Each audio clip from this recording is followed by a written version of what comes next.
Alrighty, today is October 23rd, and I have made a pretty good $302 today. A couple things before I actually go ahead and get started with everything.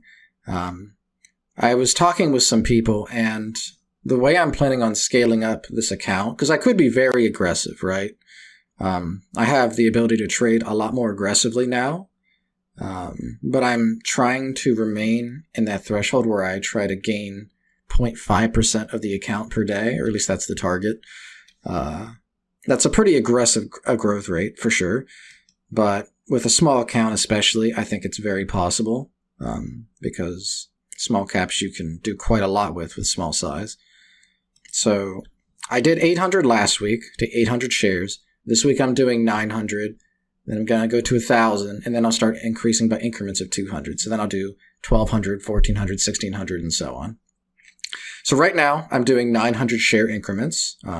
Both of my trades today had 900 shares, and you'll see that here.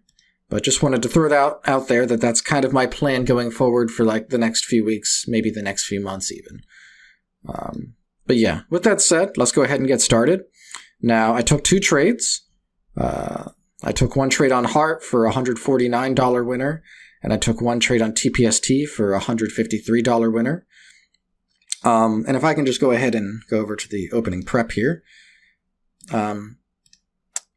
What I'll do is every morning I'll go ahead and I'll mark out some things pre-market, like the first 30 minutes before market open, and just go over my thoughts. Now, this was the first moment where we've actually seen that the SPY was starting to gap back up. I think I mentioned here somewhere about SPY being down. Yeah, general markets are continuing down in a downtrend. Interestingly, right at market open, we actually had an inflection and market started coming back, so we had a bit of a bounce. Maybe that was part of the reason I was able to see opportunities. But pre-market, I was thinking that this would be a very slow day. I didn't think it would be very eventful. And that's just from what I was seeing from the general markets, and what I was seeing from the scanners was there was a couple gappers, like, I'll go ahead just to switch back here real quick, go to HARP. I won't talk about the trade yet.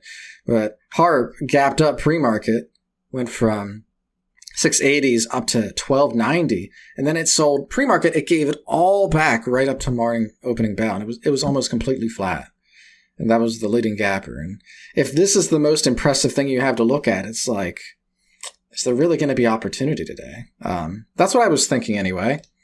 To go back to the notes here. Biotech stocks, some of them were moving. Was HARP biotech? I can't remember. I think it might have been. Yeah. So HARP was a biotech. And just real quick, TPST was also biotech. So the two stocks I did trade were biotech. So that could be a coincidence. Maybe there's more to it than that. Something to at least take note of, keep in mind going into tomorrow. But yeah. This was the third day where I've seen much lower activity than the last month or so. So perhaps something worth sizing down or just slowing down and being more patient. I was a lot more patient today, and it seemed like it paid off extremely well. Both of my trades were almost exactly what I was looking for. So I definitely nailed the patience part of that. I could have sized down. I don't know. I felt really confident in the setups, and I wanted to keep size, and it did work out. So I can't be that judgmental. As long as I'm patient, I feel like that's the most important thing. Because when you're not patient, it doesn't matter if you have a good strategy or not. If you're just jumping into stuff, that almost sounds like a recipe for disaster. Anyway, let's go ahead and actually talk about the trades I took now. So the first trade I took was on HARP, H-A-R-P. This was the leading gapper pre-market for me. I had marked out, let me go ahead and just go to the 5-day real quick. I had a level marked out, and I'll actually go ahead and turn my my camera off real quick. At the bottom right, you see I had marked out this level. I had a feeling if we saw a very strong sell, and this would have been like the ultimate bear case to me. If we saw a sell-off all the way down to this level at about 430, previously there was a massive amount of resistance there. And I think it's very rational to think that if the price did get to there, we would have seen some kind of support or hesitation or something. So that was my primary level I was looking at. The secondary level, I don't have it marked here, but I had it like psychologically in my head, was the previous day, as well as back here. There was also some level of activity. And what I wasn't necessarily going to buy at this level. I ended up buying a little below it. But I just wanted to make a mental note to myself that if price approaches this level, see how it reacts here. And also see how the price approaches that level. That's also very important. And that was part of the reason I had the conviction to go for this trade. Because, right, we had this gap up to 1290. It stabilized around 10, maybe 9. And then it dumped, and then it dumped. And at market open, right? At market open, you just had constant selling pressure, right? This is the 5 minute. So for 5, 10, 15, 20, 25, 30, 35, 40 minutes straight, just nothing but selling pressure, right? And I noticed that it broke just below this level, this first psychological level I was watching. And then it was starting to stop. Like it wasn't really going down anymore. There was just a lot of chop. And in my mind, I'm just thinking, okay, this thing has just sold off for 45 minutes without any real correction or any kind of pop or bounce or anything. And I was starting to think that since this level was just below these other levels I had in mind, it could have been an instance where people were trying to buy and maybe algorithms are trying to just like flush them to stop them out before a pop. But I was thinking there was a lot of good arguments to be made for some kind of correction. Good enough so that I did end up taking a position. And I didn't buy in right away, right? Because the low was, I think, 523. Yeah, 523 was the low. I did actually buy on the candle of the low, but I was waiting for a little bit more confirmation before I got in. And I saw that in the form of buying. I saw that in the form of the level 2. Quite a lot of bids were popping up. And this seemed like a strong enough argument for me to get in. So I got in at 531. So I didn't quite get in at the bottom, but I did get that confirmation I wanted. And I held for about 3 or 4 minutes. I sold half at, I think it was 545. Yeah, 544 in like a fraction. So about 544, I sold half.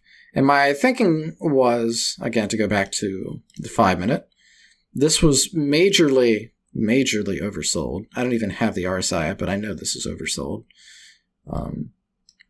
I thought there was a good chance of a higher pop, and it did end up happening, but it popped above 50, it went to 55. I tried to sell on the ask at 55, and I couldn't get it. And this seems like a trend, because I know this happened last week a few times too, where I would sell half or I would sell a portion. I would hold it for a little bit, and then I would get a little bit too hesitant, and I would just be shaken out. And then I would end up just selling, taking in a profit. Because, I mean, I made $150, so, like, I can't even call this a bad trade. But, like, right, if I had held half and maybe wrote it up, because did this go up to 6? 596. Okay, so I could have held this to, like, 85 or something, right? And how much would I have made? I would have made, like, another $100. But is that a good idea? And I thought about this for quite a while, because I've had this happen a lot of times where I think about selling, I'll sell half, I'll hold for just a little bit, for like a minute or 30 seconds, and if I see any weakness, then I'll just sell. And then the price will go up a little more. Maybe it'll end up pulling back, maybe it'll recover. But I've noticed a lot of times it ends up continuing up at least a little bit more. And I'm thinking about experimenting with leaving a little bit on the table, like a very small fraction. So, like, just for example, here I did 900. We'll just say, we'll say I sold 2/3. What would 2/3 be? 665 would be 2/3. Is that right? Something like 665. So I would sell that much, and then I would leave like 1/3 on the table or something. Maybe even like 1/4, just to kind of like experiment with it. That would only be for kind of extreme cases like this where an absolutely massive sell-off has occurred. Otherwise, I think it's probably better just in general to follow my strategy because statistically, my strategy showed that it will end up reversing, and it's good to just try and catch this bounce and get out. But this is just thoughts I had because I've noticed it happen several times now, where if I had left it on for just a little bit longer, I could have locked in a little bit more. But yeah, that's just something I'm going to experiment with going forward. Just thought I'd throw it out there, what I'm thinking about. Next trade, TPST. This one was quite hot a few weeks ago. Major mover, went up like 4,000%. Absolutely bonkers move. But something I've made note of over the last few times that I've traded this stock is this one tends to act very sporadically. It makes bigger moves than normal. So I was keeping that in mind going into this. Yeah, we had a spike up in the morning, and then we had a major drop. And I had this level marked out. I marked it out pre-market. Pretty standard level. It's clear the price reacted very interesting in this level. And seeing a flush to this level, and then seeing a massive amount of buyers step in, it looked like a very rational trade. I know it was getting near the halt level, but it didn't quite hit it. And this was a pretty drastic sell-off to going from like 515 down to, what is it, like 470. It's like a 45-cent drop on a $5 stock. That's pretty significant. And yeah, it seemed like a pretty stable idea just to try and buy this support on a major correction, followed by a lot of buyers stepping in. Because again, the same thing as the last one. I didn't just jump in. This one, I was patient and I waited for buyers to show up, even though it meant I didn't get the best entry possible. All right, I was 7 cents from the bottom, it's significant, but it was still a pretty good entry, even for waiting for confirmation. Honestly, I think it would have been more expected for me to get like low 80s or mid 80s for an entry, just because I was waiting, and this thing can be quite volatile. So I would actually say this was a really good entry, despite it being 7 cents from the bottom. But yeah, I was very happy with how this trade played out. My target was hit. I was just aiming for 495. I could have done what I did before, just take half off, but this one doesn't feel quite like the right setup to try and do that. This I was expecting. Whenever I was seeing it roll over, I was like, okay, this thing's going to flush below this support now, and then it's going to actually break down. To my surprise, it actually did end up recovering, but hey, that's not what my strategy's for, so this doesn't really bother me.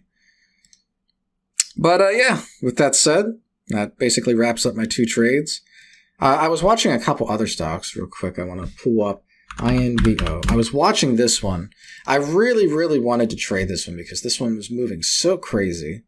Right? This was up like 400%. It had several halts.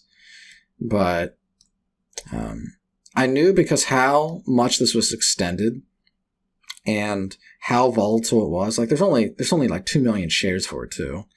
I knew this was one I had to be extremely cautious of. And I just couldn't find a safe entry. And honestly, if you can't get a safe entry to where you can manage your risks, a lot of times it's probably just better not to trade it. As tempting as it was, I watched it for about an hour, maybe like an hour and a half. It was on my scanners, so I was just watching it on the side. But it didn't do what I wanted, so I just didn't trade it. And that's just that. It is what it is. I'm definitely going to keep it on watch for tomorrow because this one is clearly still holding up. So this one's absolutely going to be in play for tomorrow. We'll see if I get something on it. I'm not holding my breath.